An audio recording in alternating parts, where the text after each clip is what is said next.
buenas noches a todos ustedes historiadores y no tan historiadores que nos acompañan en esta transmisión de una charla entre historiadores, que es el podcast y live de su canal, HC Historia Contemporánea. Nos encontramos esta noche con Bruno Elegante Muy buenas noches a todos. y Joaquín Hernández, ¿Qué tal? Saludos a todos. que de repente nos acosan ambos por el chat en vivo. Pues voy a tomar la libertad nada más de mandarle un fuerte abrazo a David, que tuvo un pequeño asunto personal que tocar y no se pudo unir a la transmisión, que quiero que sepa que estamos con él, lo comprendemos totalmente y tiene todo nuestro apoyo para que pues siga avante, a todos nos pasa. Entonces, un abrazo, David, sabemos que eres un gran elemento y pues que pase pronto todo esto. Bueno, pues hoy vamos a hablar de la guerra polaco-soviética, que se oye muy bajita la música, vamos a subirle un poquitito el volumen para que se oiga el fondo.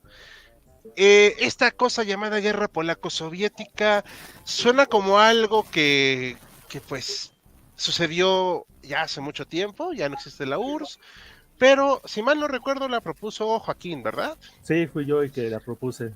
Ok, a ver, platícanos, ¿por qué esta guerra y qué tiene de importante?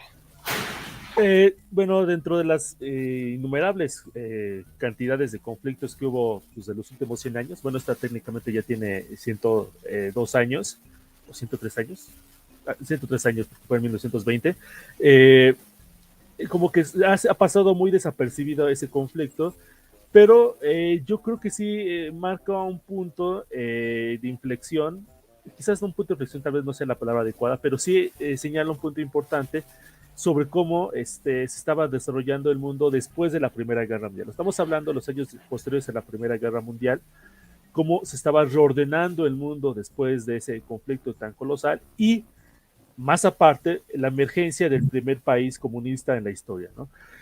Cómo fue que ese primer país comunista reaccionó ante el mundo, como el mundo reaccionó ante ese primer país comunista, y pues precisamente esa guerra entre Polonia y la Unión Soviética, bueno, todavía no era técnicamente la Unión Soviética, pero nos solemos referir como a la guerra polaco-soviética, sí marca, ahora sí que las relaciones cómo se van a dar, pues hasta la Segunda Guerra Mundial.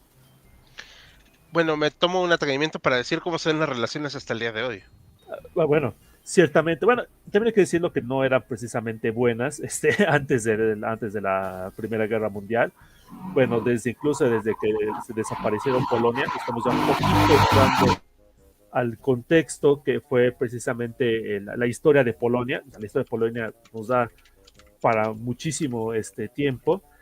Pero sí, o sea, la relación entre la Unión Soviética y bueno, lo que ahorita es Rusia y Polonia, pues sí, efectivamente nunca ha sido muy buena. Y creo que esto ayuda un poco a comprender por qué se dio esa situación, ¿no? Perfecto. Bueno, no sé si quiera comentar algo, Bruno, para complementar esto.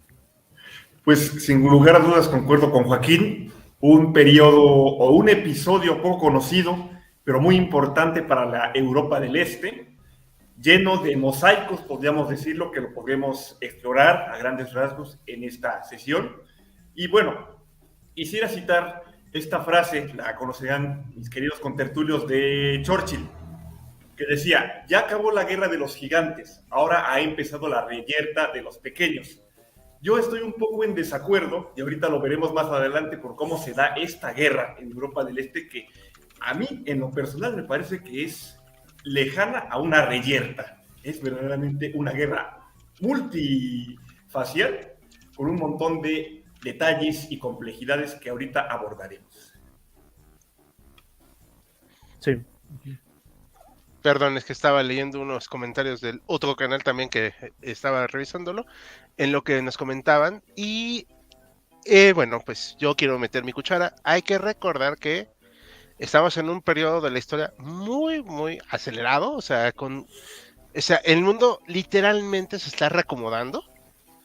No hay de nueva cuenta buenos ni malos. O sea, sí hemos dicho muchas veces que algunos tenemos aversión a ciertos sistemas de gobierno.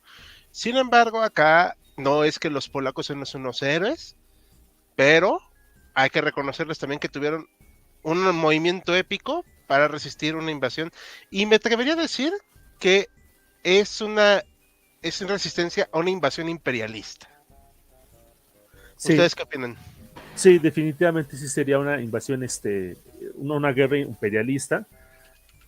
De hecho, creo que dentro de los continuos conflictos que hubo entre la Primera Guerra Mundial y la Segunda Guerra Mundial, que se suele caracterizar como ese periodo de naciones que tuvieron una política muy agresiva, Italia, Alemania, Japón, quien inicia es la Unión Soviética.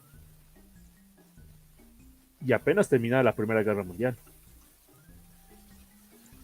Sí, claro.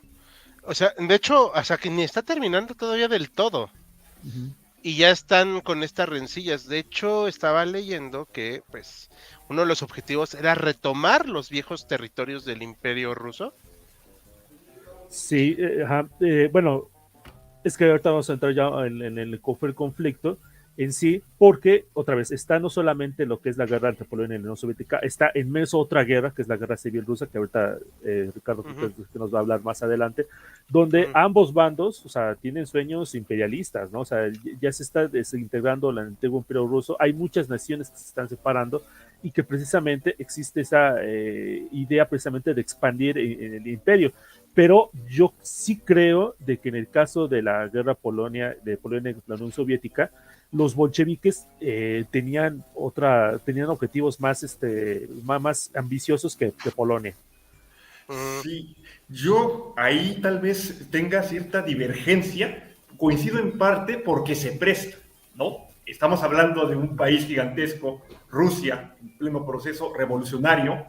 Sin embargo, yo lo veo que si bien es cierto, en todos los procesos se mezcla tanto la retórica y los ideales como los asuntos más mundanos, que podríamos decir, extender la revolución proletaria al resto de países, es lo que mencionaba un autor que consulté para este en vivo, llamado, si me permite, Norman Davis, que dice, a ver, podemos decir que es una guerra imperialista, pero hay que tomar en cuenta qué es lo que están pensando estos teóricos que llevaron a cabo una revolución, esta primera revolución socialista, comunista, como quieran llamarle, que no han gobernado antes, que seguían mucho por los de estos teóricos marxistas, que están haciendo prueba y error, que en muchos asuntos son idealistas.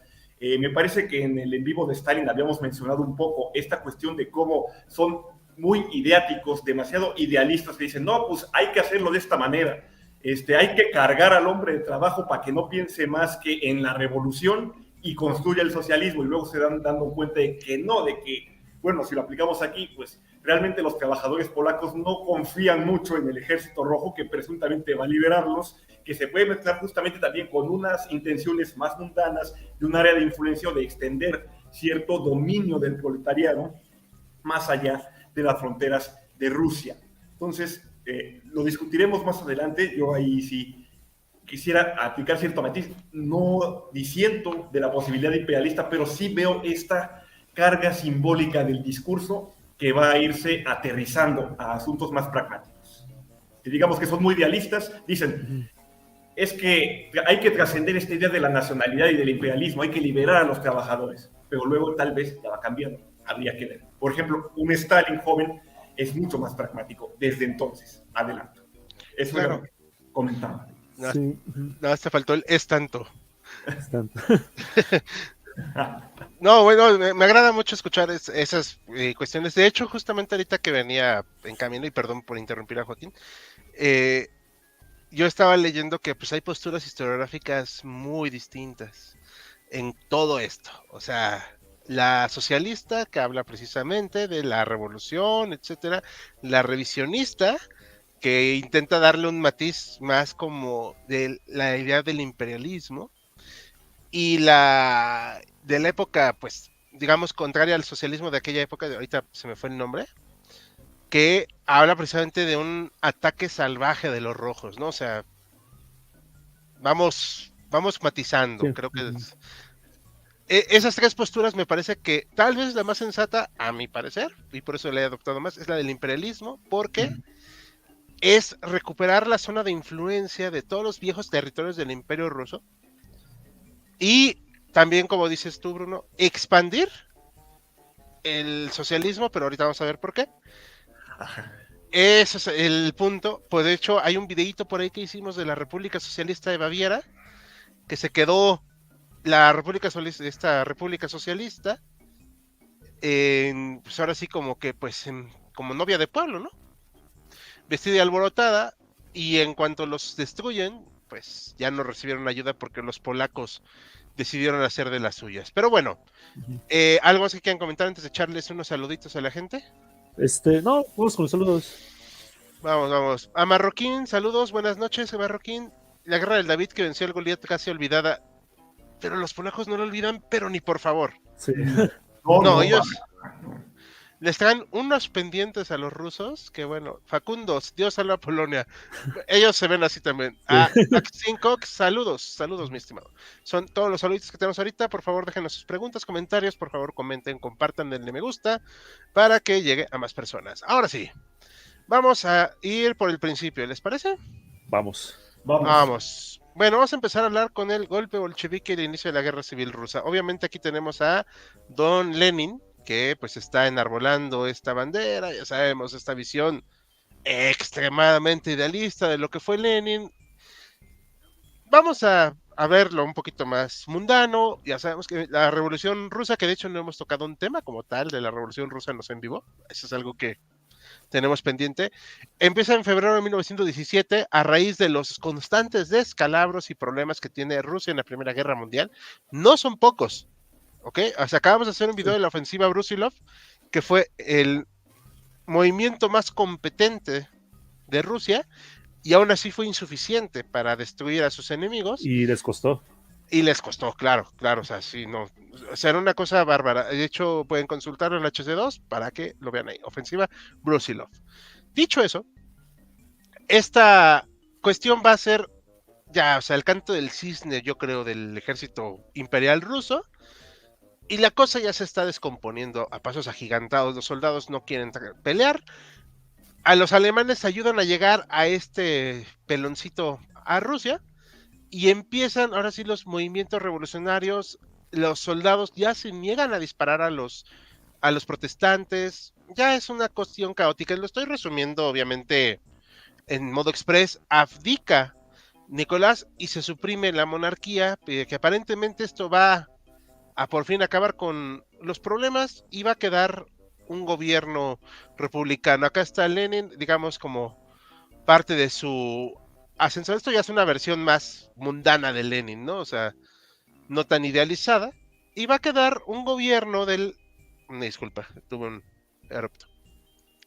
Un gobierno provisional ruso. Ese va a ser el nombre del gobierno, ¿eh? O sea, no tiene más. Es una república rusa ahí medio rara, medio democrática. Sí, porque aquí nada más un apunte. Se tenía la idea de hacer una nueva constitución. Entonces por eso llamaba el gobierno provisional, porque era pues mientras se hacían las elecciones para poder convocar a los constituyentes, ¿no?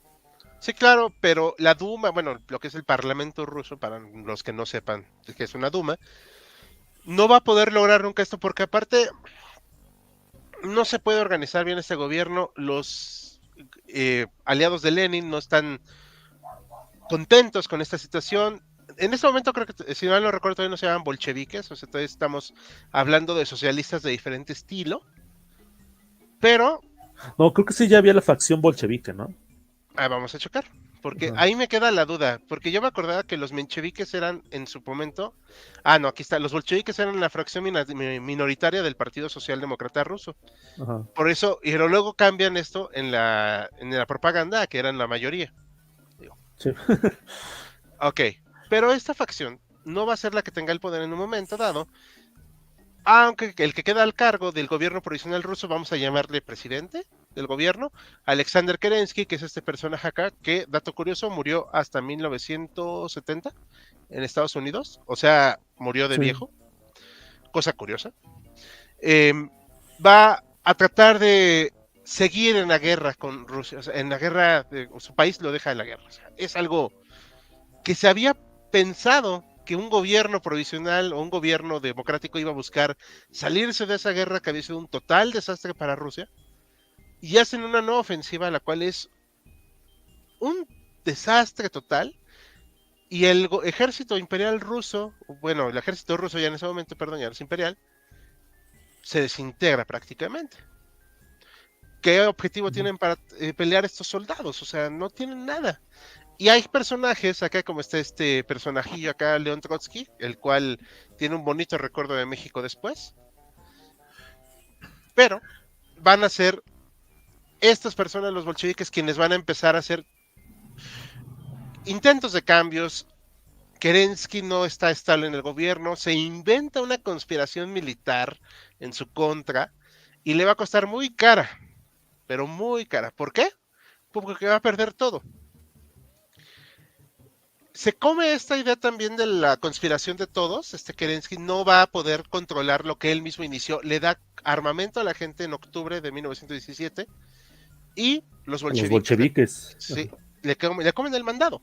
Digo, estoy simplificando, insisto, lo mucho, pero esto todavía no estamos acá, perdón. Y esto no va a poder ser ya ningún punto es el punto más bien de no retorno para Kerensky y para este gobierno provisional. ¿Por qué? Kerensky se queda sin apoyo. ¿En dónde estaba él? En Petrogrado, que en ese momento era, a efectos reales, la capital rusa, la ciudad más importante, y se quedó como con 2,000 pelados, incluidos mujeres, en combate. Y de repente todos estaban armados, menos él. Esto va a ser un desastre total para él, obviamente, porque va a quedarse solo. Logra escapar, intenta retomar el poder, va a fracasar y, disculpen, se nos olvidó poner esta imagen. Esta es una muy buena. La habíamos puesto por acá. El asalto al Palacio de Invierno. A ver, vamos a de una vez, y esto se ha hecho hasta el cansancio con varias personas. El asalto al Palacio de Invierno está muy mitificado por varias razones. Una de ellas, la propia historiografía socialista o marxista, o soviética, como lo quieran llamar, que al menos en ese momento pues no era tan distinta. 2, por la propaganda que hizo Eisenstein en la película, ¿cómo se llama la película? La de... La de 1917, la de... Ahorita la recuerdo, se me fue ahorita el nombre. Pero esa película muestra esta epopeya épica del pueblo acá yendo a tomar el palacio en un momento acá sublime del proletariado. No, una cosa maravillosa. ¿No es la de octubre, Hal, de 1928, de sí. Eisenstein? Esa, gracias. Pero está mitificado por ahí. Realmente llegaron al Palacio de Invierno y ya no había gran resistencia. Y el poder pues ya lo tomaron. Y Kerensky se quedó pues mirando, ¿no? Y a partir de aquí va a empezar, de estos movimientos, va a empezar la guerra civil rusa. Que yo he estado dándole una pensada, que es este mapita aquí. Yo no estoy muy seguro de quererle seguir nombrando guerra civil rusa. Digo, no voy a poder cambiarlo ahorita, no voy a cambiar años de historiografía. Puedes intentarlo. No, sí, pero pues puedo fracasar, ¿no? También. O sea, yo creo que es como la guerra mundial 1.2, porque intervienen todos los países aliados, incluido Japón. Hay una legión checoslovaca. Sobre todo Japón. Ajá, no, sí, Japón se las traía guardadas. Japón no quiere a los rusos, y es quería jalar agua para su molino, ahí quería quedarse con territorios que solo a regañadientes dejó por presión de los aliados. Y hubo una legión checoslovaca que, por cierto, lo voy a investigar muy bien y amerita un video muy bonito para el canal, porque unos pelados en un tren condujeron por toda Rusia conquistando, ¿no? O sea, es una cosa que es épica, o sea, la verdad está muy, muy cañón, pero... Una especie de anábasis, ¿no? Ahora sí que haciendo honor al guión redactado por Joaquín. Ajá, ándale. Bueno, perdón, es que me distraje leyendo un saludo, ahorita vamos a leerlo. Y no solo intervienen rusos, o sea, van a intervenir de Chile y Dulce Manteca, por eso creo yo que es como un conflicto muy raro, pero también en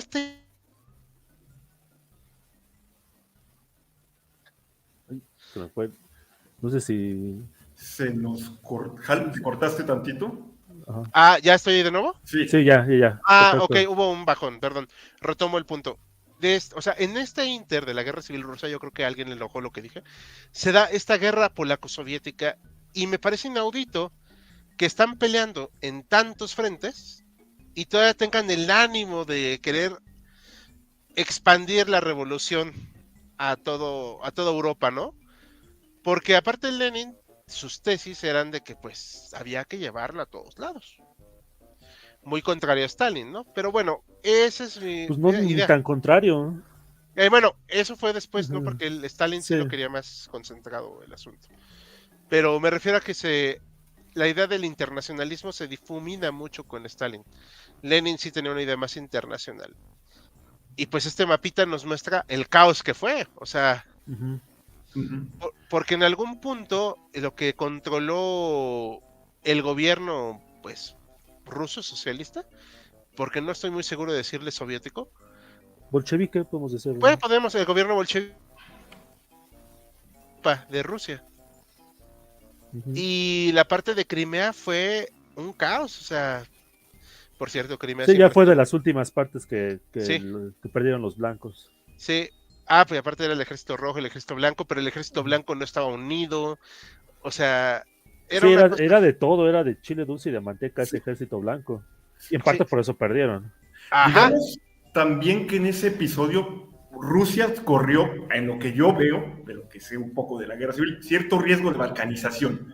No sé cómo lo vean ustedes, porque Sí. había regiones en manos de blancos. Digo, naturalmente, ahí tenemos a Japón haciendo de las suyas, tenemos a Estados Unidos en Vladivostok, tenemos a Francia, tenemos a Inglaterra interviniendo. Y hay ajá, combates entre esas fuerzas internacionales y los bolcheviques. De hecho, hay fotos, las pueden ver, de soldados norteamericanos posando al lado de cadáveres bolcheviques ahí con casi con la B de la victoria, lo que llamarían autorretratos modernos. Si hubieran tenido smartphones, los hubieran sacado. Digo, sí. ahí presumen. O sea que esta idea del soldado presumiendo, pues no es moderna, ¿no? O sea, es Sí. algo que Sí, ya viene de... pero sí se dio hasta cierto punto un poco de balcanización. O sea, me estoy adelantando un poquito, pero incluso aquí en este mapa podemos ver que hubo territorios que se perdieron. Finlandia, los países bálticos, Polonia, etcétera, ¿no? Pero hubo otros pedazos de tierra muy importantes, todo lo que era Ucrania, las regiones del Cáucaso, que estuvieron a punto de perderse. Bueno, quizás no estuvieron a punto de perderse, pero o sea, sí la aplastaron con ferocidad los bolcheviques. Sangre y Ujú. Fuego, y este experimento de este personaje cuyo nombre no recuerdo, que hizo una pequeña república ahí, como decían, en Crimea, que parece un intento de república, no me acuerdo si anarquista, Ah, sí. Magno. ese mismo. Ujú. Ese es un tema que alguna vez nos comentaron y tenemos mega pendiente, digo, yo lo sé, pero bueno, perdón, tenemos una capacidad límite para producirlo, ¿no? O sea, pero sí es un tema que nos gustaría tocar algún día en cualquiera de los dos canales. Y también hay que recordar que, pues bueno, en este momento todavía no está acabada realmente la guerra como tal. Y pues no sé si quieran decir algo más o pasamos al siguiente tema. Pues demos comentarios, ¿no? Sí, hay un par nada más. Vamos a checar a Itzel Hanaí Martínez Tosca. Hace mucho no he visto este tema. Me alegra saber que finalmente esta página lo toca. Muchas gracias. Esperamos que te guste. La Legión Checoslovaca fue responsable indirectamente de la muerte del zar. Algo había leído, así que porque andaban por Sí, todos lados, ¿no? porque estaban cerca de ¿cómo se llama esta ciudad? Perm, donde estaban recluidos el zar y su familia. Eran los que estaban más cerca y estaban cerca de tomar la ciudad. Y pues en ese momento dijeron, pues mejor aquí los matamos Que los tomen, ¿no? que los rescaten los checos. Ajá. Mm, Sí. Que bueno, perfecto. que fácilmente pudieron haberlos movido a otro lugar, pero siendo Lenin, pues No, era más fácil. es más fácil tomar otra decisión. Sí. Entonces, ¿algo más que quieran comentar antes o algo que quieran preguntarme? No, No, pues está bien, sí, o sea, sí, o sea, hacer énfasis que la guerra no terminó para Rusia en 1918. Se incrementó después, incluso podemos decirlo que se incrementó después de 1918 y con la revolución, digamos, precisamente por todos estos grupos que estaban peleando ahí, y que fue una guerra terrible, que hubo aspectos de crueldad, que por ambos bandos, hay que decirlo, que eran, lo que pasó después en la Segunda Guerra Mundial con la SS y la Gestapo en esos territorios, o sea, no le quita, ¿eh? fue Sí, una contienda no. descarnada, como dice. Ajá, sí, descarnada.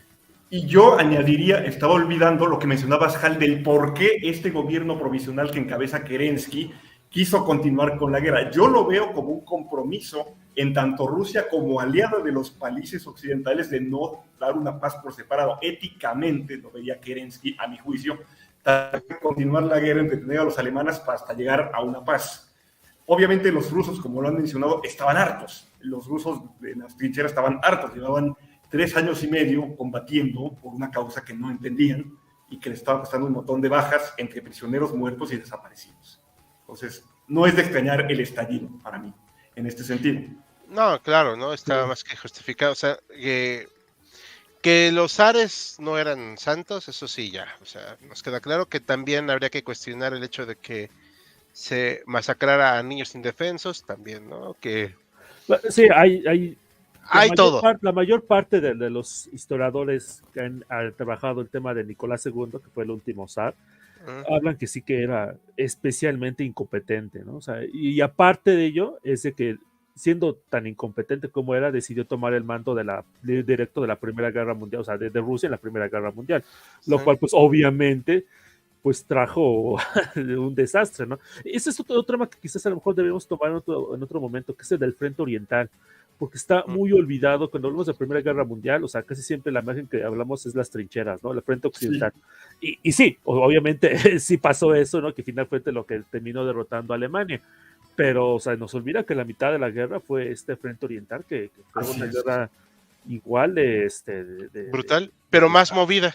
Así es, no hubo tanta oportunidad de que se establecieran esas trincheras kilométricas con avances con avances de pocos kilómetros, como han señalado.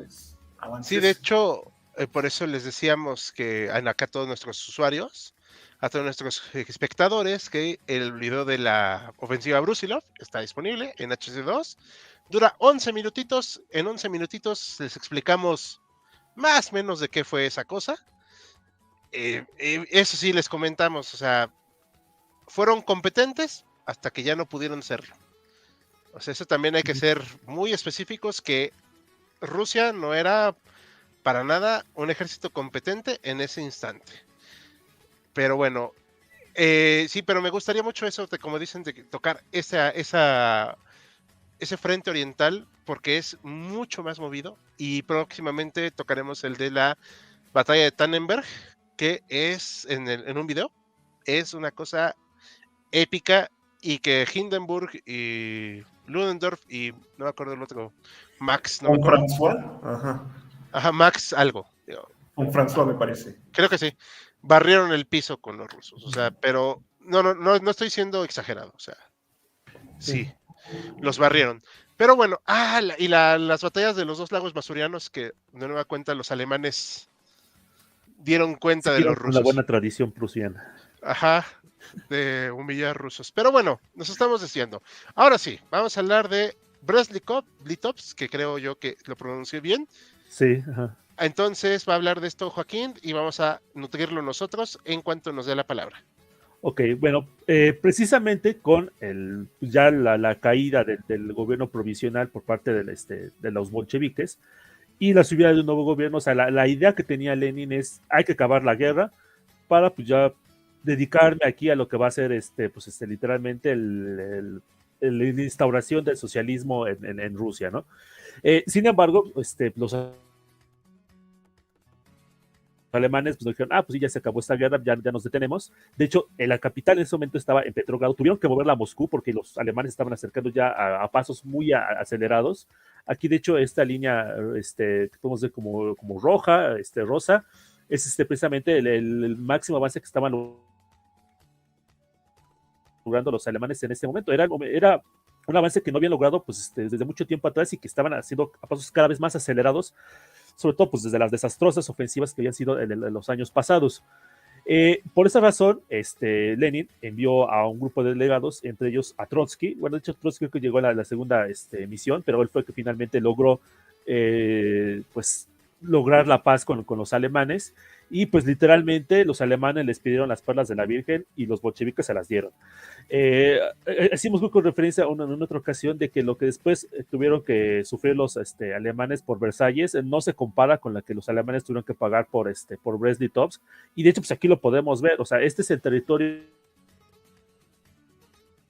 en Rosita. Aquí este territorio Rosita era el territorio que pertenecía a Rusia antes de la Primera Guerra Mundial. Eran vecinos literalmente de Alemania y de Austria-Hungría. Y ese pedazo fue el pedazo de tierra que les tuvieron que quitar. No sé si hay en la siguiente diapositiva.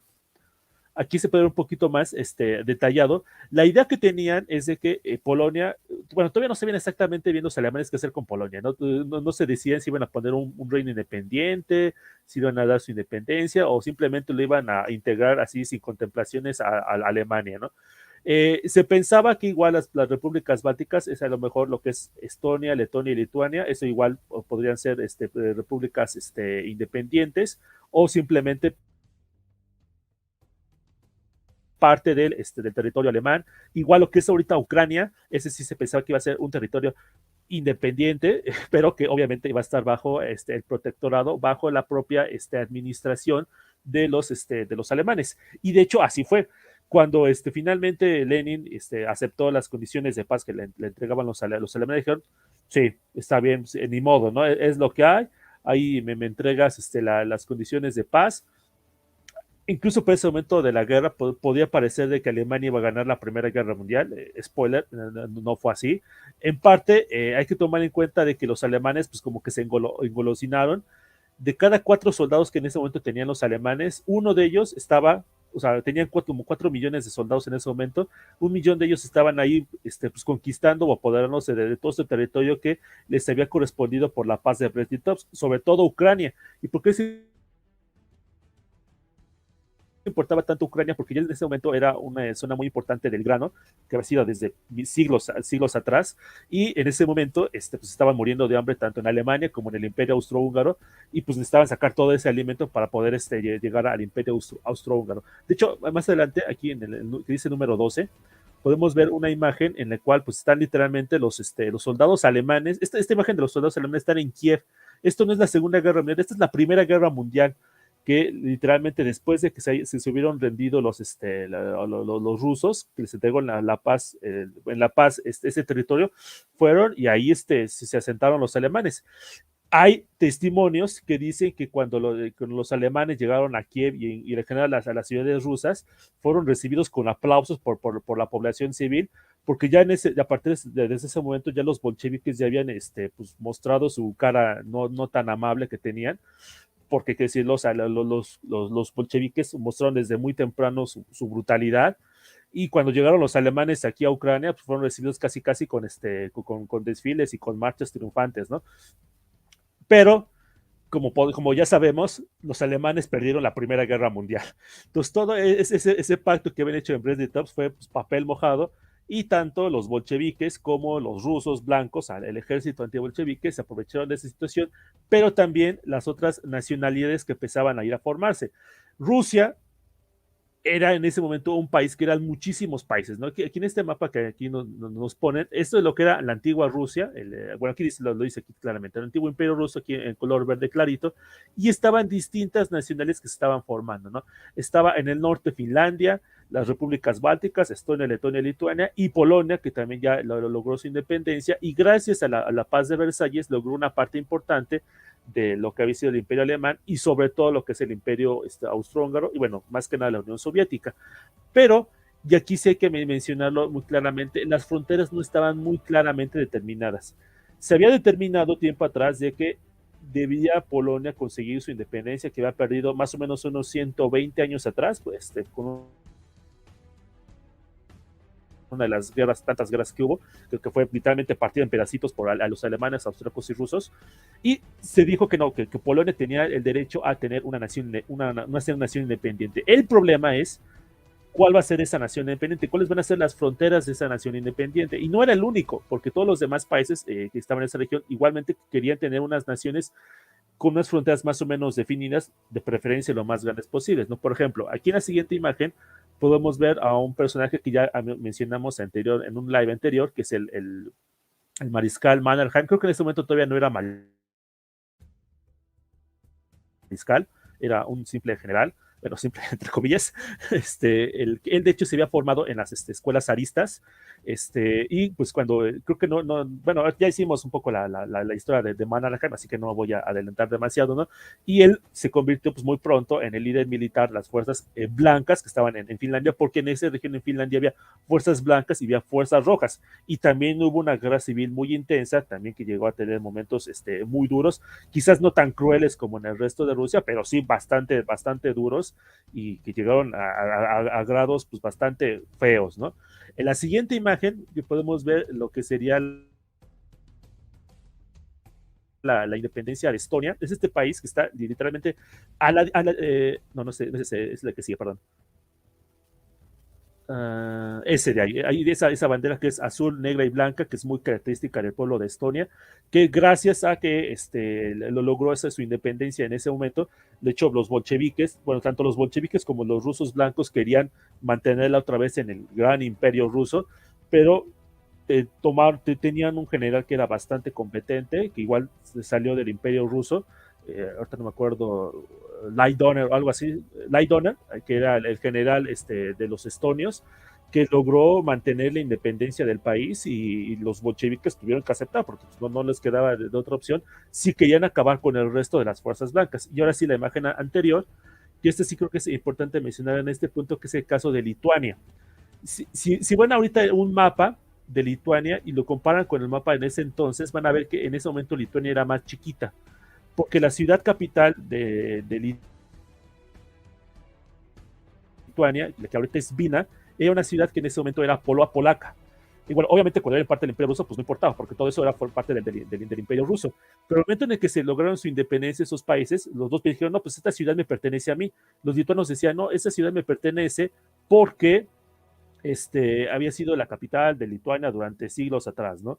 Pero los polacos decían, no, pues aquí muchos de nuestros polacos tan importantes habían nacido precisamente en esta ciudad, y de hecho durante mucho tiempo Polonia y Lituania fueron un país común, y por eso esta ciudad tenía una importancia muy, muy, muy grande. Los polacos, como se dice por ahí coloquialmente, se agandallaron Vilna, y pues los lituanos se quedaron, pues ni modo, tuvieron que escoger una ciudad más chiquita para tener su capital, que les duró hasta la Segunda Guerra Mundial. Entonces, estos son los países que se están formando. Ya vimos Finlandia, los países bálticos,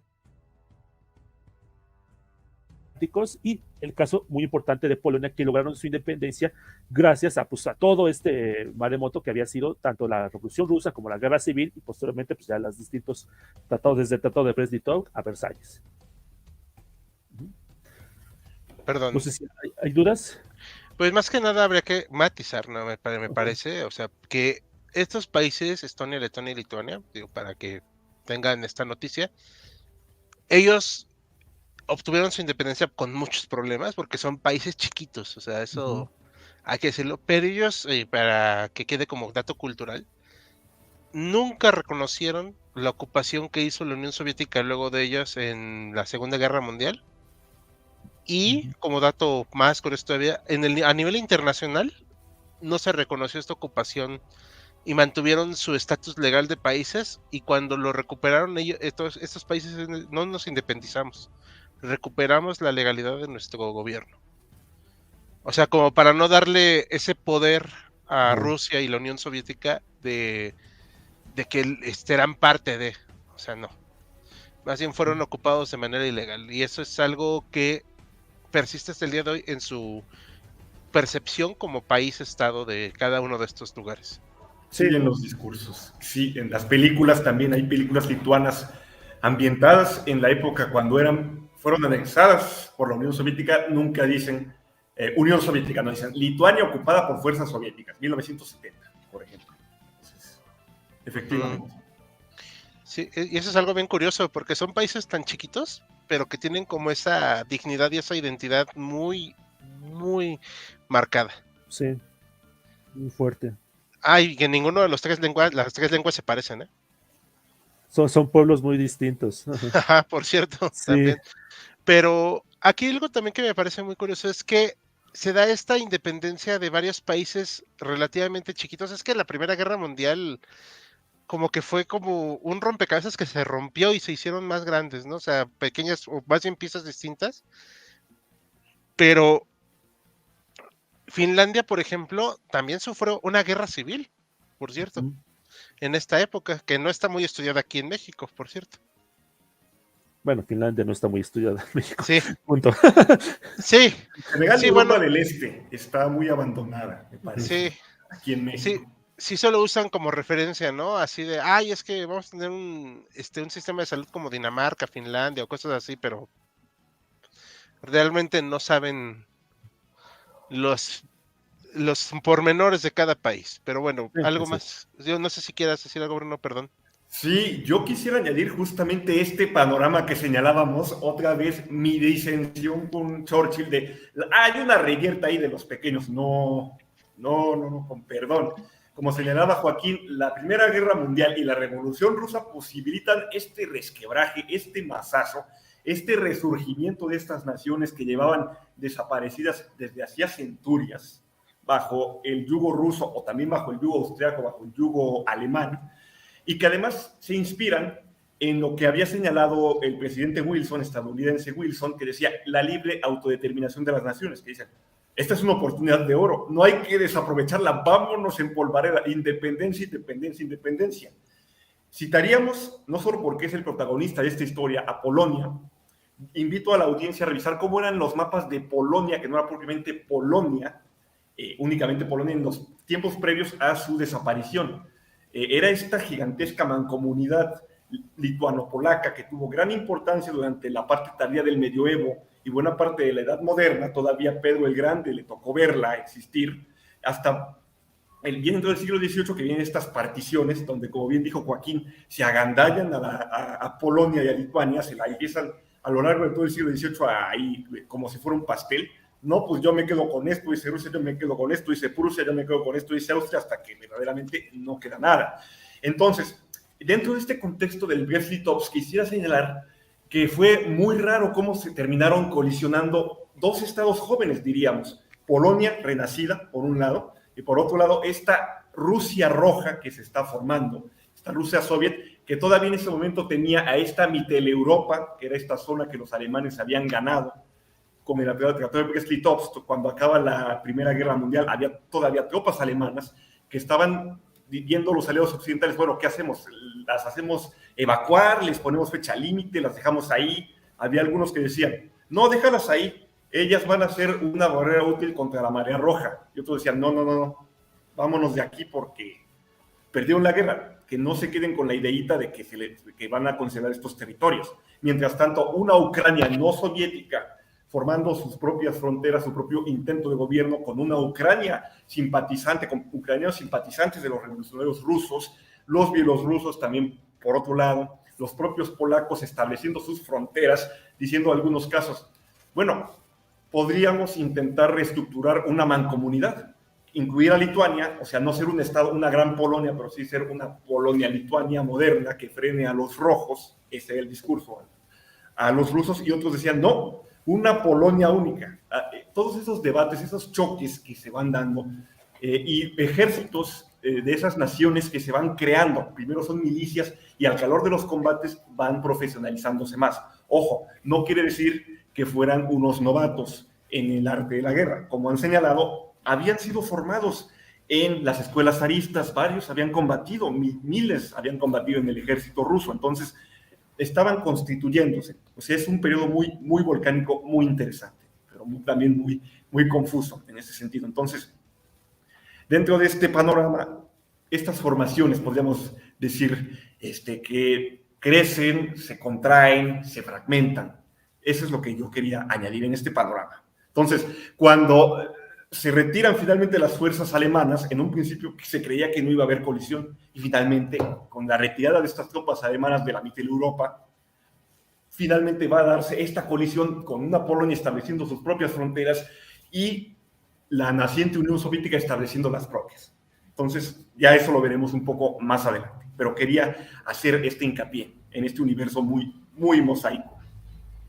Sí, nada más un dato que quisiera mencionar, porque ya mencionó varias veces a Churchill, Bruno, y creo que sí es importante mencionar, y no me resisto a decirlo, de bueno, para empezar, Churchill era un miembro importante del gabinete en ese momento, y era uno de los más comunistas que él estaba decidido a acabar con con el gobierno bolchevique, o sea, literalmente en su cuna, no creo que esa expresión. Y también es hasta cierto punto cómico ver cómo era tal su afán por destruir a la revolución bolchevique y cómo los informes que decía, que literalmente decía, las fuerzas blancas están avanzando a tal ciudad, y luego llegaba la noticia 3 días después de que estaban batiendo en retirada desastrosa las tropas blancas, ¿no?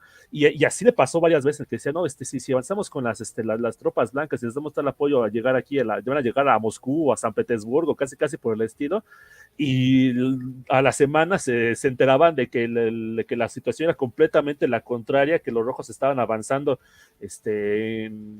aplanando a las tropas blancas. Entonces era casi como pues, cómico, ¿no? El ver el grado de desconexión que tenía Churchill sobre la situación en Rusia. Concuerdo, sí, igual hay que entender que es un periodo tan confuso que las noticias son muy contradictorias. Sí, claro. O sea, lo que puede ser un día una cuestión que los blancos ocupen un pueblo, al día siguiente ya no es la situación. Un dato curioso, los aliados occidentales, que obviamente no les gustó nada la aparición de esta revolución en Rusia, de tinte socialista, le dijeron a la naciente Polonia, interven a favor de los blancos. Pero un personaje que va a ser muy importante, que me estoy un poco adelantando, pero que es muy importante mencionar, Józef Pilsudski, que era una de las cabezas de este naciente gobierno polaco, dijo no vamos a intervenir a favor de los blancos. ¿Por qué no vamos a intervenir a favor de los blancos? Porque los blancos, a diferencia de los rojos, de los bolcheviques, no reconocen a Polonia como país. Dicen, no, ese no es un territorio independiente. Así que si ganan, nos arriesgamos a que nos intenten anexar. No, neutrales.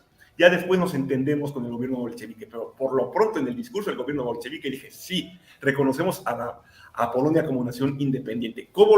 ¿Qué tipo de nación independiente? Bueno, ahí es la manzana de la discordia, pero en un principio dijo Polonia, no voy a meter. De hecho, cosa curiosa, Lenin porque pues los demás no le importaba lo que pensaran. Lenin, empezó a reconocer los demás países así independientes de mala gana, pero lo reconoció, entre ellos Finlandia, que no le hacía nada de gracia y por eso estuvo ayudando a la facción roja en Finlandia, y Mannerheim, digamos que les hizo ver a su creador. No se tentó el corazón. Sí, no. De hecho, cosa curiosa, y hay que siempre, como dijo Joaquín, de Mannerheim, que se formó en el ejército imperial ruso porque Finlandia era parte del Imperio Ruso, el Gran Ducado de Finlandia. Era de origen sueco, no sabía hablar muy bien finlandés y se formó con los rusos. Y se volvió el mayor héroe de Finlandia. Entonces, interesante, en este panorama donde muchos grandes líderes de estos países no son originarios de estos países. Ajá. Muy interesante, muy interesante. ¿Mande? Joaquín. Los bolcheviques. Buena parte de sus mandos eran de otras partes de Rusia. El jefe de la Checa, Serchinsky, era polaco. Sí. Que por cierto, vamos a tener que luego rehacer ese video de la Checa, no porque no me haya gustado, sino porque le pusieron restricción a mayores de edad, y eso no nos sirve para nada. Y ahora que lo mencionan, perdón, en esta, igual adelantándome un poco, no hay que ver como bandos o bloques homogéneos a los polacos y a los rusos enfrentados, a los rusos bolcheviques, porque había polacos, no una mayoría, naturalmente, pero que sí apoyaban un establecimiento de una república socialista polaca, y había rusos que se desencantan o que eran antiguos blancos que van a ayudar a Polonia en esta guerra. Ahora, como último punto, en este comentario a la exposición de Joaquín sobre Brest-Litovsk, de esta firma tan apresurada que hace los bolcheviques de ese tratado, pues es mucho pragmatismo. Lenin de mala gana, pero porque necesitan tiempo y energías y hombres para enfrentarse a los blancos. Por eso, entonces... Y estuvieron a punto de no firmar la paz, porque en ese momento era por comité, tenían que votar, y creo que fue 3-4 para que pudieran hacer la paz de Brest-Litovsk. Y después, gracias a eso, hubo un intento de rebelión dentro del grupo que apoyaba a los bolcheviques, los eseristas, este grupo de de campesinos, o bueno, pro-campesino, se rebeló en contra de los bolcheviques precisamente por la paz de Brest-Litovsk, y obviamente pues fueron implacables los bolcheviques, ¿no? Exacto. Ya rápidamente un comentario que nos dice Imperio Tigre, que me perdí. Haz la primera parte de la guerra civil, bueno, sí, de la guerra bolchevique, la guerra civil rusa, de cómo empezaron estos bloques, etcétera. Pero bueno, ¿algo más que quieran comentar de este punto, chicos? No, Y, continuamos. a ver, pues vamos a seguir. Ahorita no tenemos más comentarios, pues vamos a seguir. Los primeros choques entre Polonia y los bolcheviques, bueno, ahorita entre todos lo vamos a platicar, si les parece. Ok. Bueno, de nada cuenta, estamos aquí hablando de la guerra civil rusa que tiene en parte este contexto de la guerra polaco-soviética. Todo o sea, hay que recordar que el Imperio Ruso era una cosa bestial, ¿no? O sea, Uh-huh. se extendía desde pues, más o menos el centro de Europa, digo más o menos, hasta las costas asiáticas, ¿no? Junto a Japón. O sea, es una cosa interminable. La sexta parte del mundo, decían Más o orgullosamente menos, los sí, ¿no? bolcheviques. Uh-huh.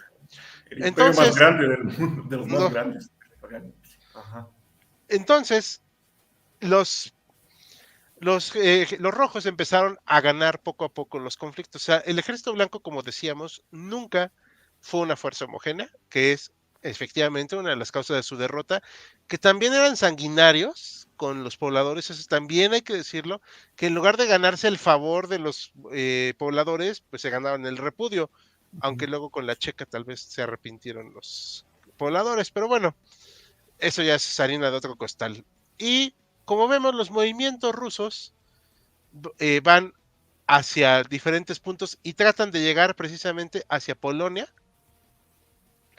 porque efectivamente había la intención de seguir la revolución más allá de estas fronteras.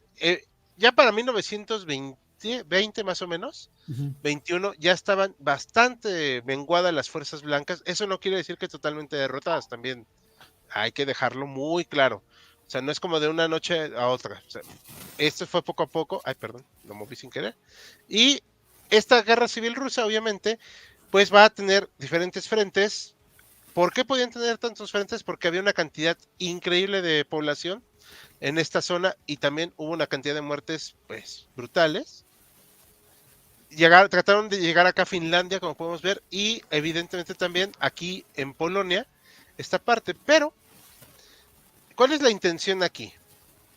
Primero que nada, establecer un gobierno con adictos al régimen soviético, ¿no? Eso es también muy importante, porque sí lo sabía. O sea, como acaba de decir Joaquín, el líder de la Checa era polaco.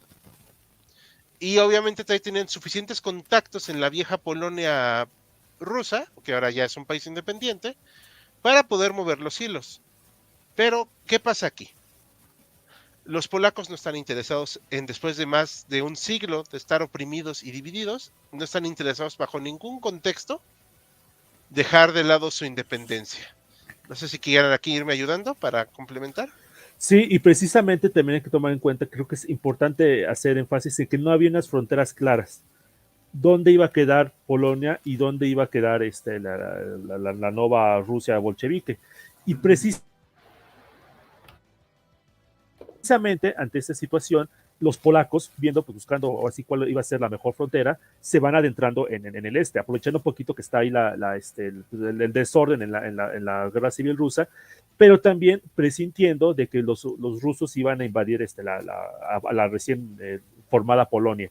Y es en ese momento que toman Kiev, que es la capital, lo que ahorita es la capital de Ucrania, que bueno, en ese momento ya era la ciudad más importante de Ucrania, toman Kiev como una especie de, pues o así que es una especie de cabeza, ¿no? Como esa cabeza de puente, ¿no? Una especie de barrera para evitar de que después los soviéticos invadan Polonia.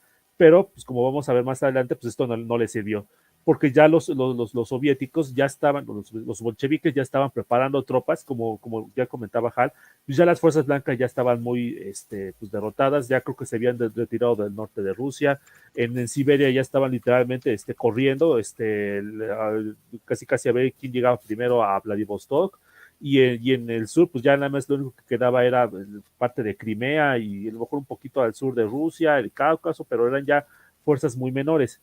Entonces sí, ya tenían un poquito más de manos libres y ya se estaba preparando esa invasión contra Polonia, pero los que toman efectivamente la iniciativa en ese momento son los polacos que toman Kiev.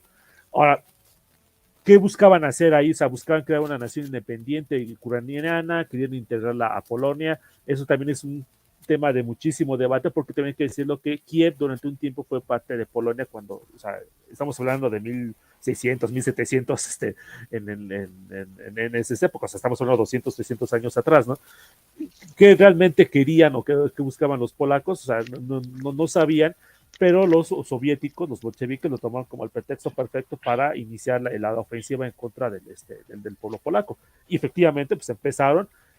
Y no sé si, creo que estaba aquí la imagen de Pilsudski. Ahí te la ponemos. Ajá, aquí está la imagen de Pilsudski. Y bueno, aquí de hecho, en este mapa, aquí lo podemos ver claramente. Aquí no se alcanza a distinguir, pero aquí dice Kiev, hasta la parte que está más o menos como en verde, en Ucrania, que fue más o menos el máximo alcance que alcanzaron los polacos. A ver, aquí está. Ajá. Aquí está Kiev. Exactamente. Pero, pues pocas semanas después empieza el contraataque de los bolcheviques y empiezan a perder población, ciudades a una velocidad alarmante. En cuestión, creo que fue más o menos unos 2 meses, ahorita me fallan un poquito las cifras, llegaron a cruzar el río que estaba antes de Varsovia, la capital de Polonia, y de hecho aquí lo podemos ver que es la línea que está más o menos en azul, que es la línea máxima que llegaron los rusos, o sea, literalmente ya estaban más cerca de Berlín que de Moscú. Entonces, y aquí otra vez, y aquí sí que sería un momento de ponernos a debate sobre qué es lo que realmente buscaban los bolcheviques. Buscaban realmente pasar de Polonia a Alemania, a Hungría, a Rumania, quién sabe, ¿no? Lo que sí sabemos es de que se les subió a la cabeza, porque incluso en sus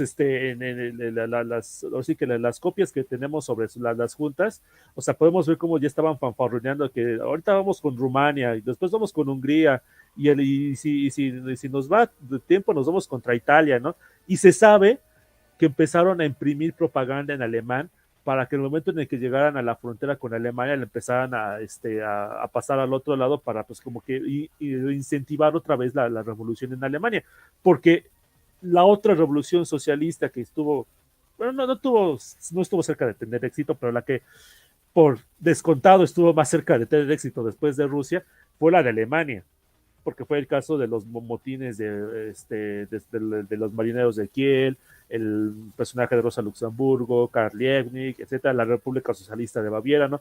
Si había un país en el que posiblemente pudiera surgir una revolución comunista después de Rusia, ese era Alemania. Obviamente ya para ese momento pues ya se había pagado prácticamente todo eso, pero pues seguramente los bolcheviques tenían la idea de prender otra vez el fuego revolucionario. ¿Realmente lo podían conseguir? Creo que no. O sea, si se engolosinaron, o sea, sí pensaron de que, sí, ya te tenemos para seguir, se les subió a la cabeza, pero una cosa es que te haya subido a la cabeza y otra cosa es que aunque hayas derrotado a Polonia, efectivamente pudieras continuar tu revolución hacia otras partes de Europa. Pero ya a lo mejor quizás podremos debatirlo ahorita, ¿no? Sí, yo quisiera apelar en todo este panorama que han expuesto otra vez al idealismo que estaban manejando la camarilla gobernante de la naciente Unión Soviética. Lenin ve en el fin de la Primera Guerra Mundial, en este avance meteórico que está teniendo el Ejército Rojo, una oportunidad única. Dice, llegó el momento, los astros se han alineado, como dice la teoría, para que estas potencias capitalistas sucumban. Llegó el momento de extender esta revolución. La idea soviética en algunos pensadores era, cuando entremos, los obreros polacos nos verán como liberadores. La guerra no es contra los polacos de a pie, es contra esta nación burguesa que se está constituyendo y que va a oprimir a los trabajadores y campesinos polacos. En este sentido, tomando también en cuenta los levantamientos que ya han mencionado en Alemania, y también hubo huelgas en algunas zonas de Italia, en algunas zonas de Inglaterra, dicen, con esta efervescencia nos vamos a ir para el real, porque ya la revolución mundial se va a hacer. Y no solo eso, es muy importante que se haga, porque como dijo Churchill, hay que ahogar esta revolución en la cuna, si no nos defendemos, si no nos expandimos, nos van a suprimir. Por eso esta expansión. De hecho, en un primer momento, los teóricos más radicales de la revolución rusa dicen, nacionalismos ya son cosa del pasado, esto es cosa de trabajadores, no es la defensa de Rusia, no, esas son ideas burguesas, criminales, ¿no? Esto es la liberación del pueblo para la transición de esta sociedad injusta que prima en todo el mundo. Por eso, cuando los polacos ocupan Kiev, en un primer momento los teóricos rusos dicen, no, esto no es patriotismo, pero les sorprende que de pronto la ocupación de Kiev, que era considerada por muchos intelectuales rusos, fueran prosoviéticos o no, como la cuna de la Rusia, por la Rus de Kiev, infla y también gente del común que dicen hay que defendernos de esos invasores que son los polacos, porque ya había historia de guerras en el medioevo entre Rusia y Polonia. Polonia en alguna ocasión ocupó Moscú, Rusia, pues como ya señalamos, se apoderó del país durante 123 años. Entonces, en este ámbito tan caliente, renace el patriotismo y los rusos soviéticos dicen, pues bueno, ya no nos gusta esto, pero hay que reconquistar, retomar el patriotismo y volvernos, usarlo a nuestro favor. Porque por el otro lado tenemos a Polonia, que ya habíamos señalado, está entre este debate de unas fronteras extensas, sí, pero ¿cómo vamos a organizar esas fronteras? ¿Vamos a hacer esta mancomunidad nueva? ¿Vamos a hacer un Estado polaco uniforme? ¿Vamos a tener una Ucrania amiga? ¿Qué es lo que vamos a hacer? Entonces, por eso se da este choque. Primero los polacos, como ha señalado Joaquín, tienen victorias, y luego viene este cambio de marea con los soviéticos, donde tiene protagonismo un tal Mikhail Tukhachevsky, 27 años, militar con cierto talento, que logra él y otros cambiar las tornas. Y entonces los polacos se ven en la disyuntiva de no solo están a riesgo de perder sus fronteras, sino también de perder otra vez el país. Y entonces dicen, reclutamiento a la desesperada. Como último punto a señalar, antes de que lo olvide, es la cuestión... disculpen, como es un universo de tan explosivo, hay cosas que luego se van en tanta variable, disculpen. Ahorita sí lo recuerdo, pero vivimos en este momento de idas y venidas. No sé si quieran añadir algo en lo que recuerdo lo que quería decir, esto último. Bueno, comentar también que Polonia, obviamente no fue perfecto, pero sí fue un acto muy, muy loable que hayan contenido ese ejército masivo, que era el Ejército Rojo. Efectivamente, estuvieron a punto de perder Varsovia, y el hecho de que lo hayan podido salvar, pues se considera literalmente un milagro. De hecho, está aquí representado. A ver, hay que recordar también que Polonia es un país muy católico, y para ellos es muy importante toda esta simbología, así que... Y tuvo una como doble carga, porque además habían pasado ya varios siglos de humillaciones para Polonia, o sea, ya como que el hecho de que volvieran a quererlos invadir y todo, después de haber tenido que batallar tanto por su independencia. Efectivamente, estos personajes que hoy en día pues son un poquito polémicos, como Joseph, ¿qué? Pilsudski, pues aunque es algo polémico, es respetado en Polonia, porque pues él fue el que empezó, que ayudó a consolidar buena parte de esa independencia. Sí, pero es bueno, un gran patriota, considerado un gran héroe nacional, no sin razón, para nada. Yo diría que en esta guerra en su conjunto, un bando y otro estuvieron cerca de obtener sus objetivos en cierto sentido, pero por nada se les volteó todo. Cuando a los polacos les viene la avalancha soviética con marchas de caballería y grandes movimientos de infantería, la unión con Lituania ya había sido papel mojado, se habían peleado. Dijeron los lituanos, no queremos saber nada de ustedes, váyanse. Lo mismo con algunos asuntos con Ucrania.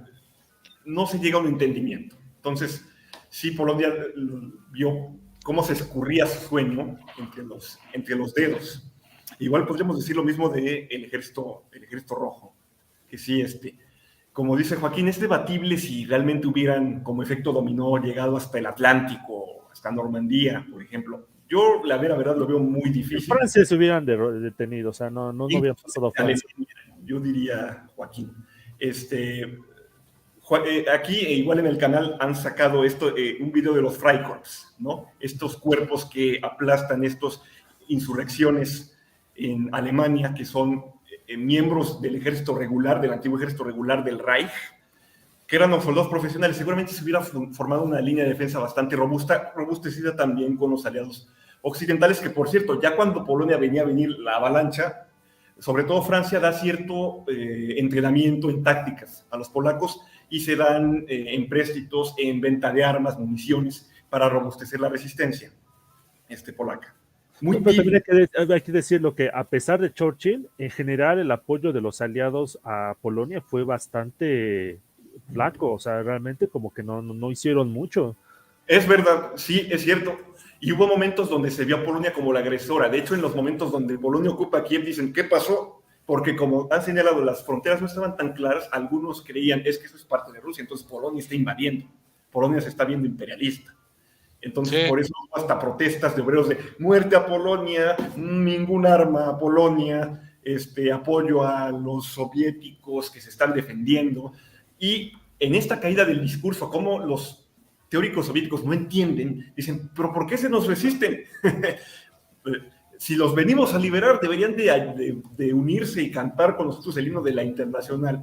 Obviamente, no sé si existía, pero unirse entusiastamente, porque esa liberación no lo entendemos, no les cabía en la cabeza, porque ese internacionalismo dogmático no se adecuaba a esta realidad que han dibujado los dos, Hal y Joaquín, porque también los propios polacos decían, es que no creen en Dios, estos ateos van a erradicar la Iglesia Católica, que es parte tan importante de nuestra identidad nacional, hay que resistir. Sí, y como esta imagen.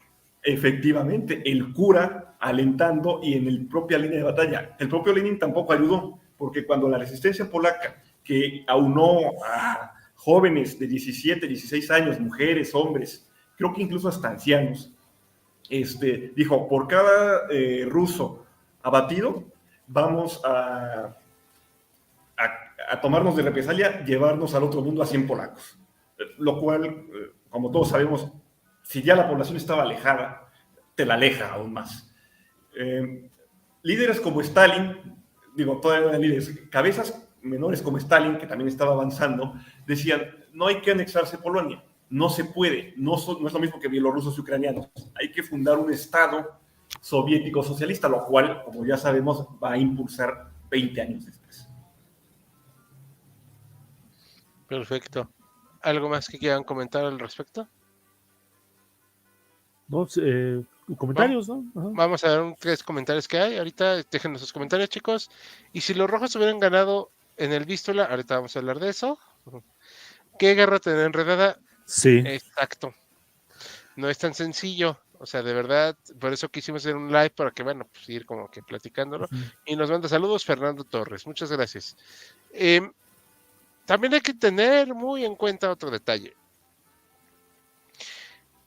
Evidentemente, o sea, sí, yo sí creo que los objetivos de los rojos, del Ejército Rojo era internacionalizarlo, pero en ese momento, en 1919, cuando empezó la guerra, no estaba calmada la cosa en Alemania. Al contrario, estaban al rojo vivos, se estaban matando. Y ahorita que dijo lo de los Freikorps, Bruno, es muy cierto, si hay una fuerza que realmente fue brutal para reprimir las revoluciones, fueron los Freikorps. No tuvieron ninguna forma de control prácticamente. Y eso que era un gobierno socialdemócrata.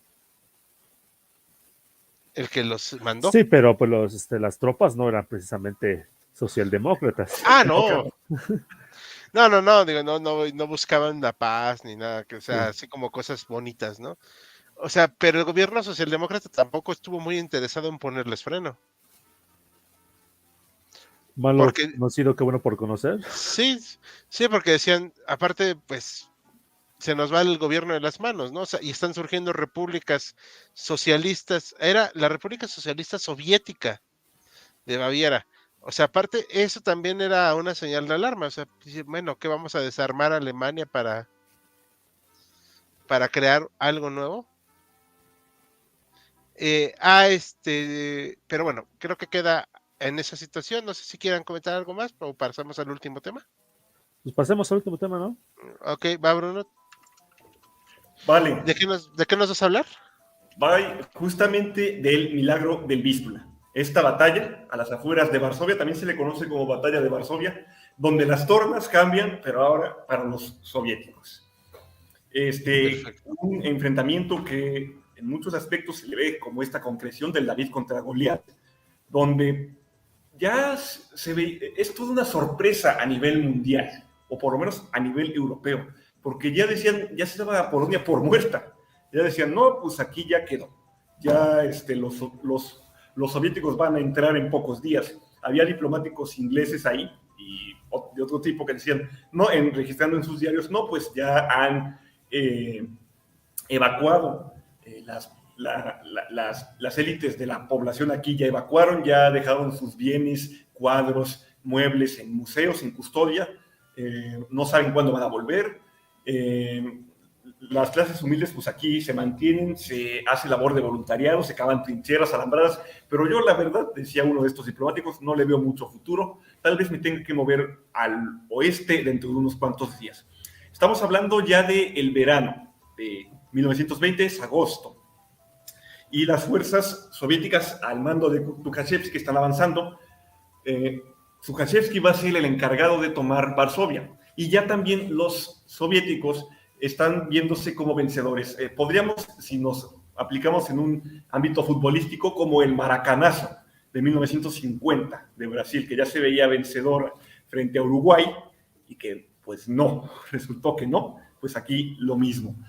En general ya se estaba viendo que Polonia no tenía ninguna oportunidad y solamente unos cuantos locos, como así los definieron, entre ellos Józef Pilsudski, decían, no, hay que resistir. Sí, porque si nos rendimos, pues no hay esperanza de una nación polaca. Hay que combatir hasta el último aliento, hasta el último cartucho y echar para atrás a los soviéticos. Entonces, desesperadamente, se trata de obtener más empréstitos por parte de Occidente. Estados Unidos está muy reacio. Dice, no, ya te dimos tantas armas, no te vemos futuro. Lo mismo Francia.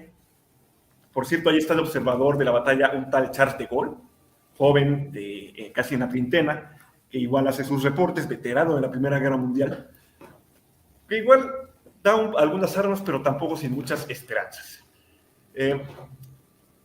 Son un total de 400,000 fuerzas soviéticas contra un número equivalente de polacos, tal vez en su conjunto de la defensa de Polonia.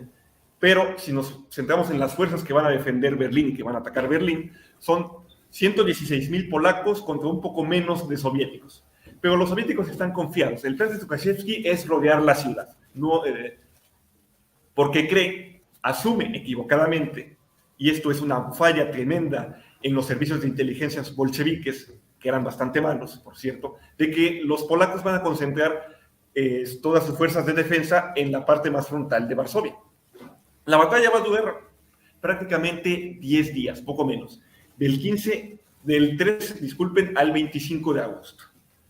Los primeros combates se libran desde el 12, de hecho los soviéticos logran ocupar uno de los suburbios de Varsovia, junto al Vístula, pero hay una serie de cuestiones que los soviéticos, embebidos en su confianza, no ven. Para empezar, el avance a Polonia, si bien fue meteórico, les ha costado mucho, porque no hay tantos caminos.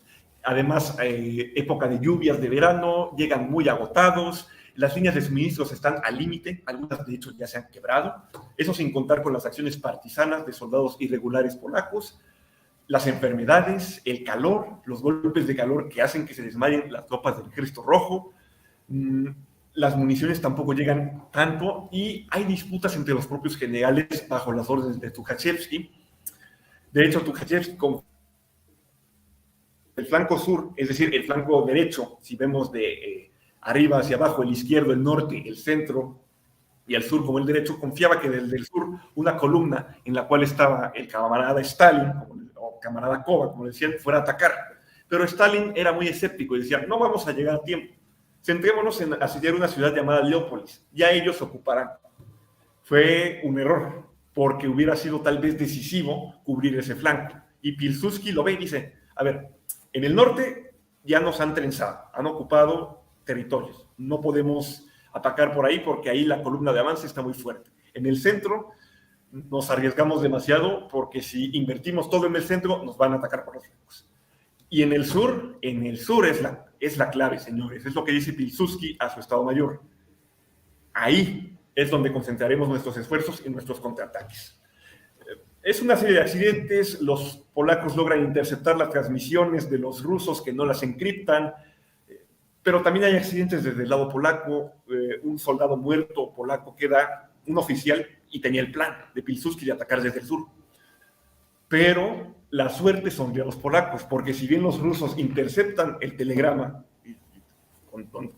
con palos y señales dice cuál va a ser el ataque polaco, dicen, no, esto es una maskirovka, es una estratagema, es un plan demasiado obvio, no nos quieren ver la cara, no, el plan sigue como debe de seguir.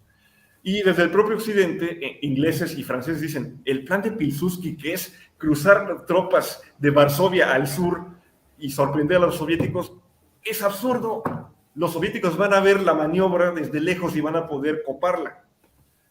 No, Pilsudski, estás loco. Así le dicen. Y Pilsudski dice, todavía no, confíen, caballeros, vamos a ocasionarle problemas a los soviéticos. Y efectivamente, para empezar, la resistencia polaca, imbuida la moral, dice,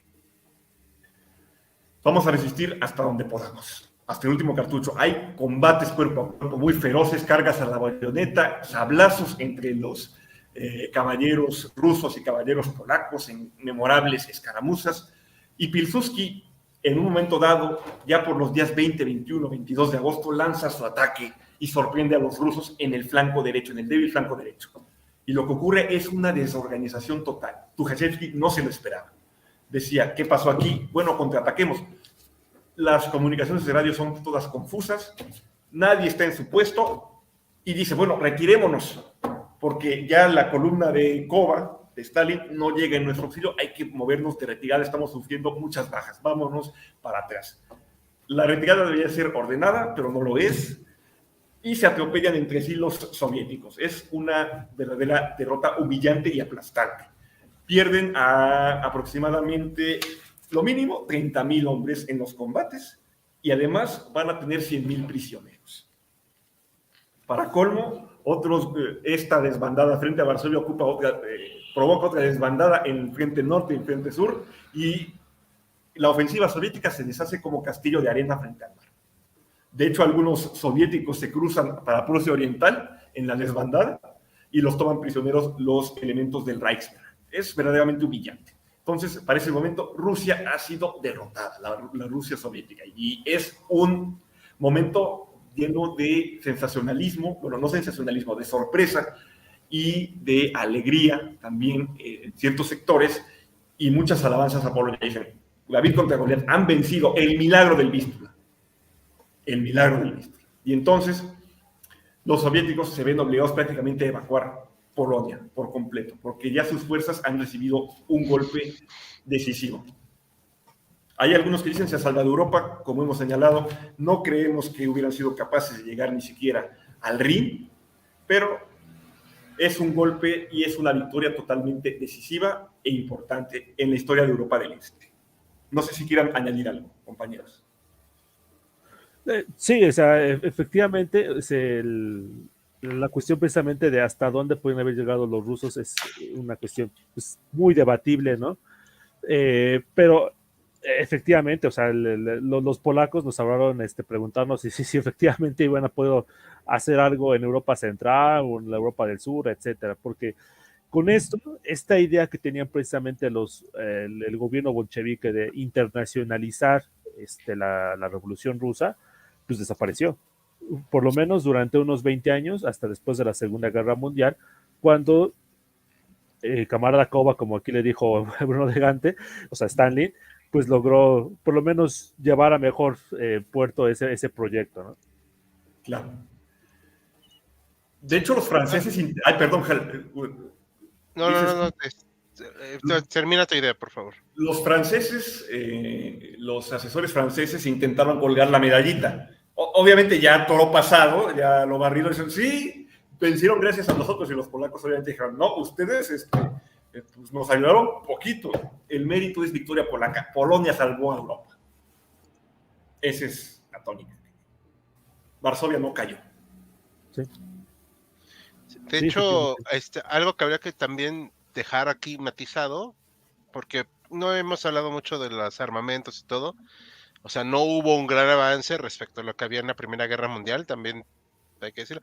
Se usaron muchos tanques ya más modernos de la época.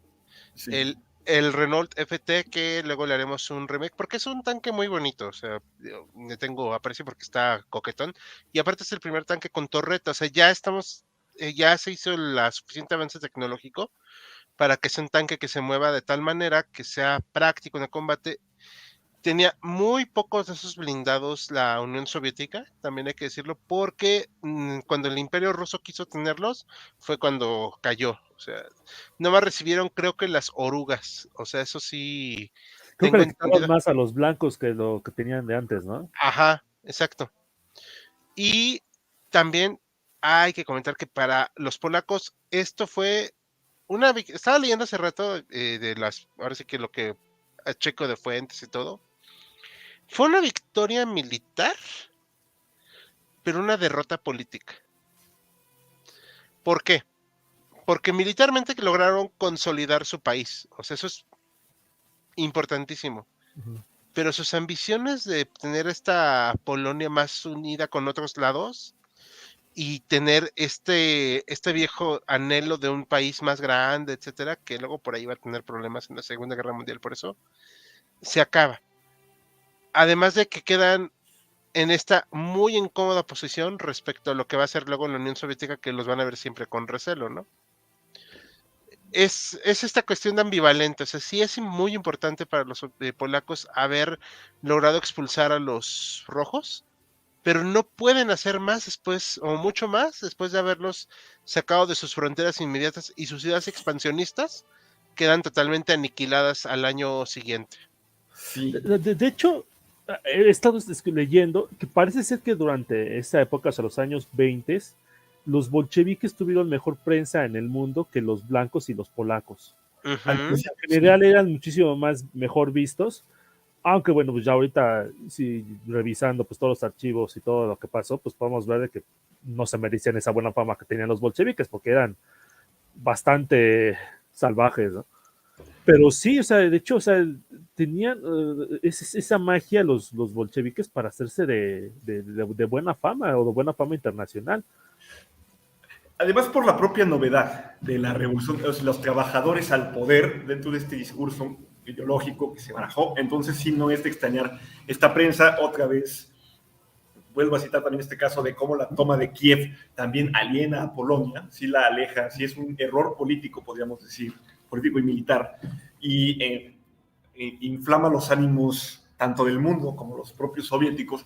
Lo que había olvidado en la anterior exposición era señalar que incluso generales y oficiales que se habían opuesto hasta hacía poco a los bolcheviques o que incluso tenían carrera zarista, por ejemplo el propio Brusilov, habían dicho, pongo mi sable al servicio del Ejército Rojo, porque ya hay que trascender la ideología, no me caen ustedes bien, pero hay que atacar a los invasores polacos. Y como ha señalado Hal, sí tuvieron que contentarse con los polacos con su frontera oriental mucho menos extensa a lo que ellos habían planeado, sobre todo los sectores más nacionalistas, aunque creo que no les fue tampoco tan mal comparado ya con los territorios que les fueron sustraídos después del fin de la Segunda Guerra Mundial. De hecho, cuando los soviéticos estaban en negociación, se le dijo a Pilsudski, oye, negocia con los soviéticos, y también hubo ciertas pláticas. Y un diplomático, bueno, no me acuerdo si era diplomático, pero era funcionario británico, apellidado Curzon, dijo, vamos a poner esta frontera que le mochaba bastante territorio oriental a Polonia, y me parece que se basa la frontera actual de Polonia en... La línea Curzon, ajá, la famosa línea Curzon.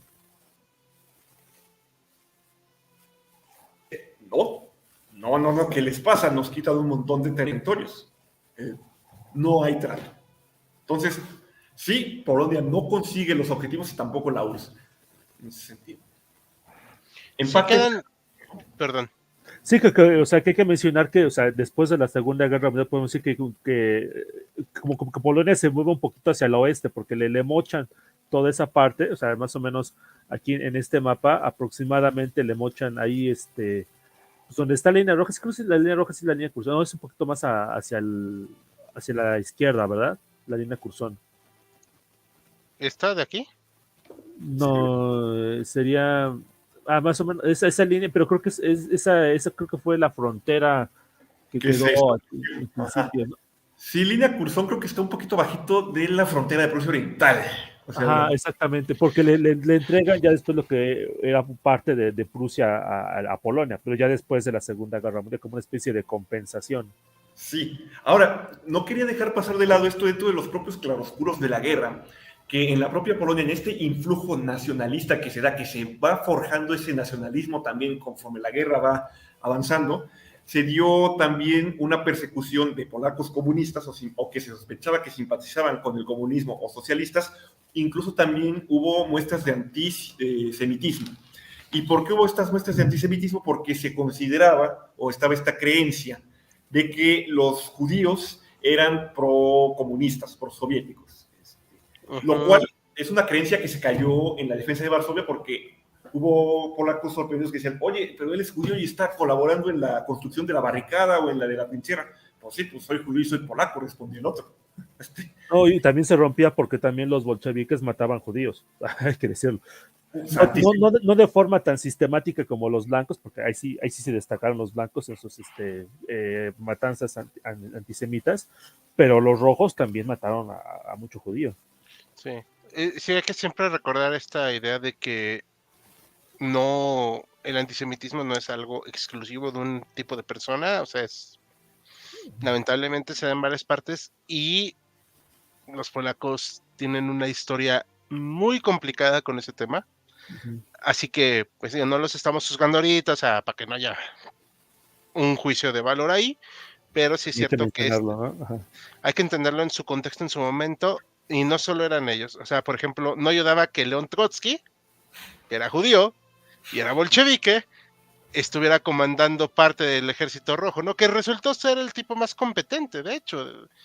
Bueno, pero León Trotsky era judío de nombre, o sea, realmente. Bueno, ok, pero pues, no se iban a poner a preguntarle. Sí, claro. Para ellos no había ese matiz, ser judío.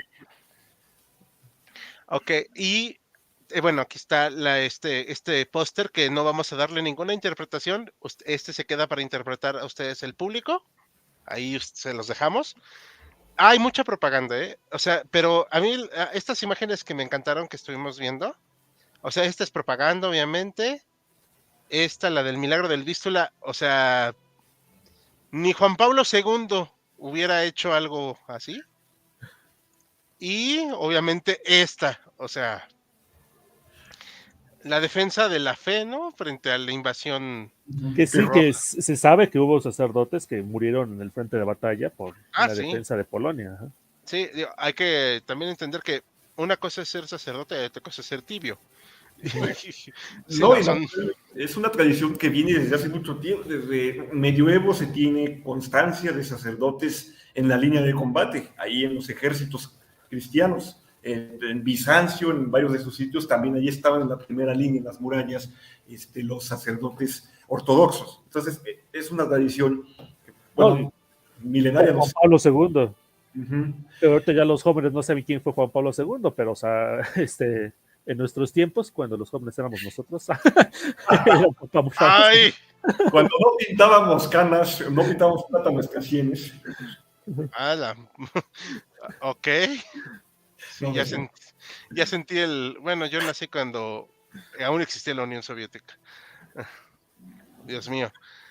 Ok, bueno, como decía Joaquín, para quien no sepa quién fue Juan Pablo II, fue papa era polaco, era Karol Wojtyla, ¿verdad? Karol Wojtyla, ajá. Justamente había nacido por esas fechas. Estaba recién nacido o estaba a punto de nacer. No sé exactamente su fecha de nacimiento. Sí, y si le tenía un especial desprecio en su corazón era a los soviéticos. Sí, por obras razones.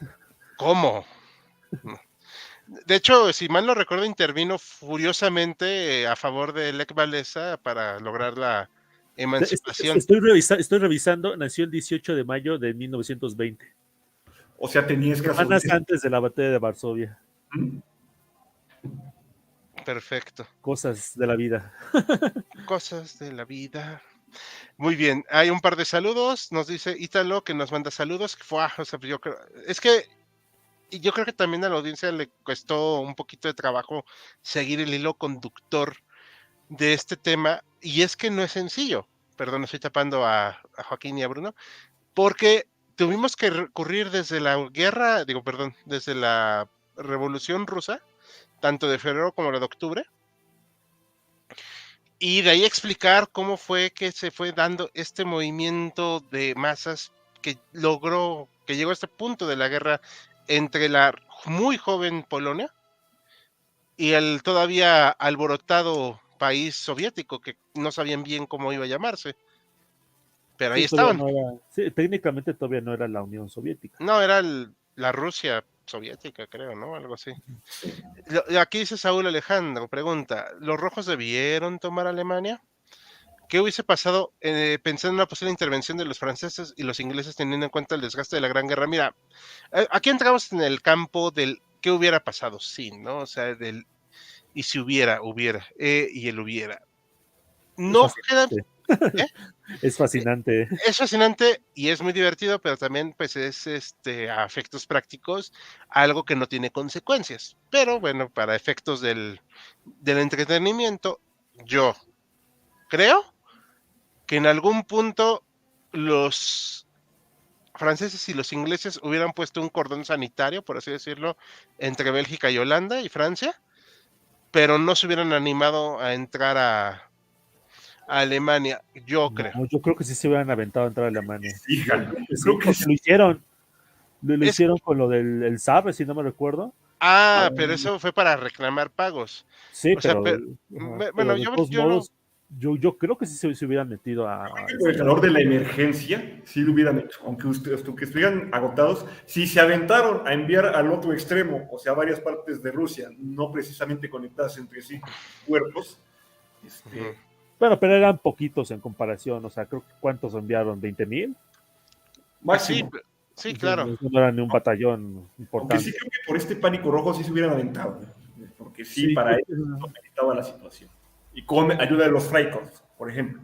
Mm, es que también está el con el hubiera, ¿no? O sea, yo cada vez que me dicen que yo sí entiendo que, o sea, me queda claro que la intención soviética era avanzar y fomentar las revoluciones. Digo, a mí me queda muy claro por la temporalidad, pero recuerdo a los Freikorps y no se bueno, tentaron. pero yo creo que no es lo mismo luchar contra los luxemburguistas y los Karl Liebknecht que contra las tropas del Ejército Rojo.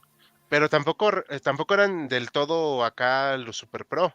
No, sí, sí, yo lo sé, pero o sea, no es lo mismo aplastar una revolución, medio revolución en Alemania causada por Luxemburgo y Liebknecht que ya tropas del Ejército Rojo. O sea, ya es un tamaño mayor. Sí, Posiblemente hubieran resistido, pero sí, bueno, quedaron, entrando en el hubiera, ¿qué ejército derrotó a Rusia?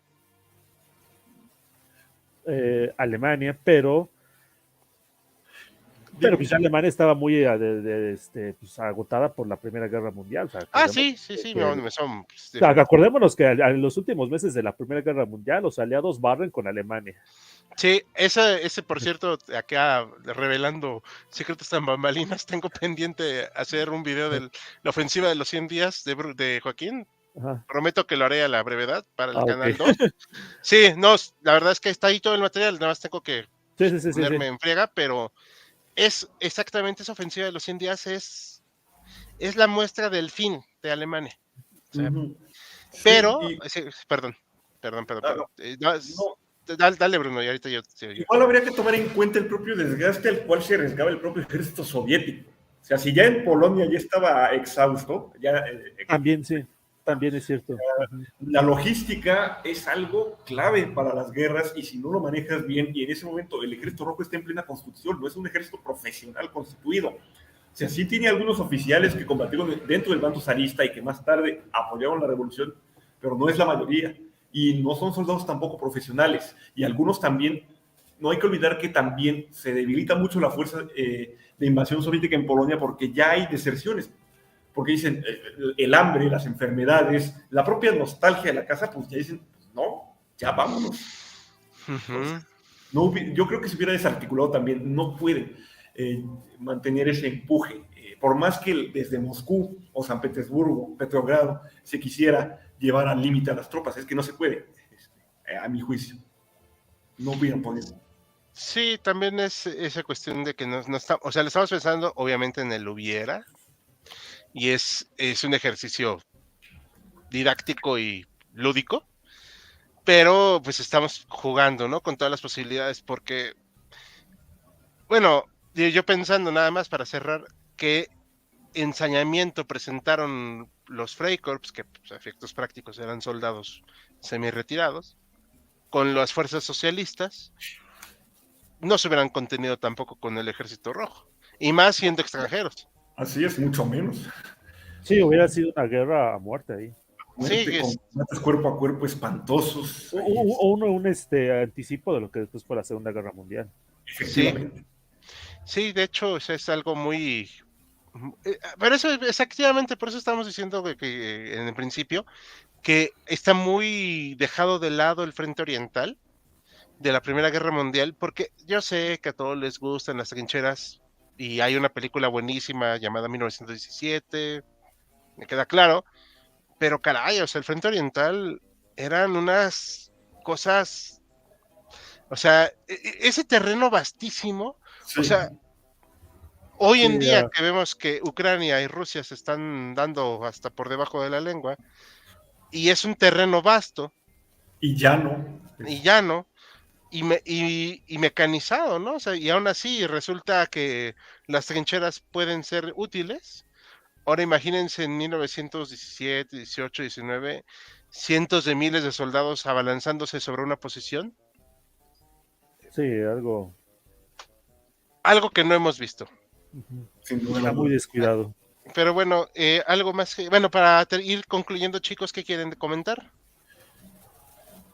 Pues que me quedé pensando en lo que el live de la semana pasada que estaba escuchando, que decía el doctor Mariano sobre, que comentaba, ¿no? Sobre la importancia que tuvo la batalla de Puebla, que ganó un año muy importante para México, para resistir a los franceses. Quizás a lo mejor, si hacemos un poco el símil con el milagro del Vístula o la batalla de Varsovia, pues a lo mejor no les ganó un año, pero sí les ganó unos 20 años, unos 18 años de relativa estabilidad a los polacos frente a la Unión Soviética. A lo mejor después se tuvieron que aguantar otros 40 años de dominio soviético, pero pues los primeros 18 o 20 años, pues quién se los quita, ¿no? Ujú. No, y hay que ver también que Polonia al final nunca dejó de considerarse un país independiente. Yo, como manera de conclusión, volvería a traer a colación este conflictivo y dinámico mapa cambiante que estamos viendo en ese periodo, con este surgimiento de estas nuevas naciones. Para empezar, ya lo hemos mencionado en otros lives, pero creo que conviene volver a hacer hincapié aquí.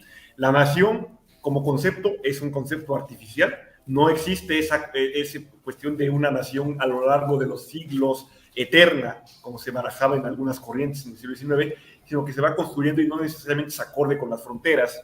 O sea, dentro de Polonia, tanto en la Polonia de la preguerra soviética como la Polonia de los años 20-30, había un montón también de otros grupos no polacos, bielorrusos, ucranianos, judíos también como grupo ahí de población que se les segregaba, lituanos, en la propia Alemania también, toda esta serie de mezclas que contribuyen a hacer aún más afiladas estas disputas por la nacionalidad que se va construyendo, que se va diciendo qué hacemos con federación o Estado unificado, qué hacemos con estas minorías sociales que tenemos aquí, que obviamente también generan estos roces en la cuestión fronteriza. Entonces no hay que olvidar esa situación tan dinámica, tan volcánica, porque a la par que Polonia empieza a tener sus encontronazos con la Unión Soviética, tiene sus encontronazos con una Rumanía joven, con una Checoslovaquia joven, con la propia Austria, con la propia Alemania. De hecho, se llega a tratar de mochar una parte a la Prusia Oriental.